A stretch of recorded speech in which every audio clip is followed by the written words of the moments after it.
ministre. La parole est à Monsieur Jean-Marc Zulesi. Merci, Monsieur le Président. Mes chers collègues, ma question s'adresse à Monsieur le ministre d'État, ministre de la Transition écologique et solidaire. Monsieur le ministre, ma circonscription est riveraine du plus grand étang d'eau salée de France, d'une superficie supérieure à la ville de Paris. Je veux parler de l'étang de Berre. Pendant des décennies, ce joyau écologique, cette pépite des Bouches-du-Rhône, a malheureusement été victime de rejets conséquents de produits chimiques, de dégradation due à une urbanisation galopante. Le constat est accablant. La faune et la flore subaquatiques ont été en grande partie détruites. Mais les temps ont changé. Aujourd'hui, les associations, les élus et les habitants aspirent unanimement à la réhabilitation de l'étang de Berre.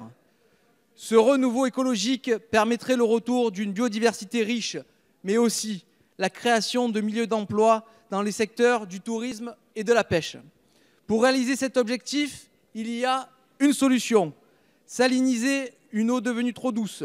Et il y a un moyen, remettre en eau le tunnel du Rove qui reliait la Méditerranée à l'étang. En avril dernier, un rapport commandé par le ministère de l'écologie avait jugé possible la mise en place d'un débit de 10 mètres cubes secondes en perçant un conduit dans ce tunnel. Cette solution aura certes un coût financier, mais les retombées seront bien supérieures au niveau écologique, économique et humain. Aussi, Monsieur le ministre, pourriez-vous nous dire vos perspectives d'action pour la réhabilitation de l'étang de Berre? Je vous remercie. Merci, Monsieur le député. La parole est à Monsieur Nicolas Hulot, ministre d'État, ministre de la Transition écologique et solidaire. Merci, Monsieur le Président, Mesdames, Messieurs les députés, Monsieur le député Zulesi. D'abord, je tiens à vous rassurer, si tentez me traverser l'idée d'ignorer le sujet sur lequel vous m'interpellez, il n'y a pas une journée sans laquelle converge vers moi ce cri d'espoir et cette attente partagée dans votre territoire.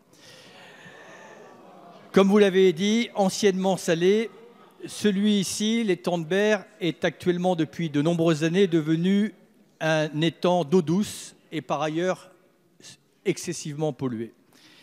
Mais cette restauration, monsieur le député, ne peut pas se faire à n'importe quel prix. On partage évidemment vos priorités et l'objectif, et on va le réaliser ensemble, c'est bien de dépolluer rapidement cet étang. Par contre, suite à l'expertise que vous avez évoquée et dont nous avons reçu les conclusions au mois de juin dernier, nous avons quelques interrogations sur la méthode que vous proposez. Les études menées par les experts soulignent en effet que l'apport artificiel de grandes quantités d'eau salée n'est pas forcément la meilleure option et qu'il existerait des techniques plus douces, plus respectueuses de cet écosystème.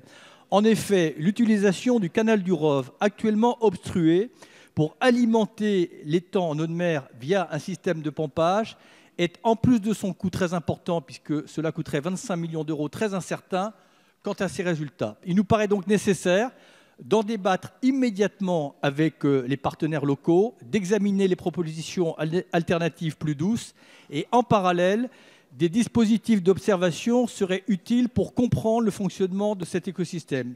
Il est par exemple possible de jouer sur la courantologie faible qui est présente sur les étangs et notamment grâce au Mistral et en remettant en état les ouvrages existants sur les digues. Voilà, simplement pour conclure, le ministère est prêt sans tarder avec vous à réfléchir sur les solutions pour l'étang de Berre et avec l'ensemble des acteurs locaux. Monsieur le ministre. La parole est maintenant à Monsieur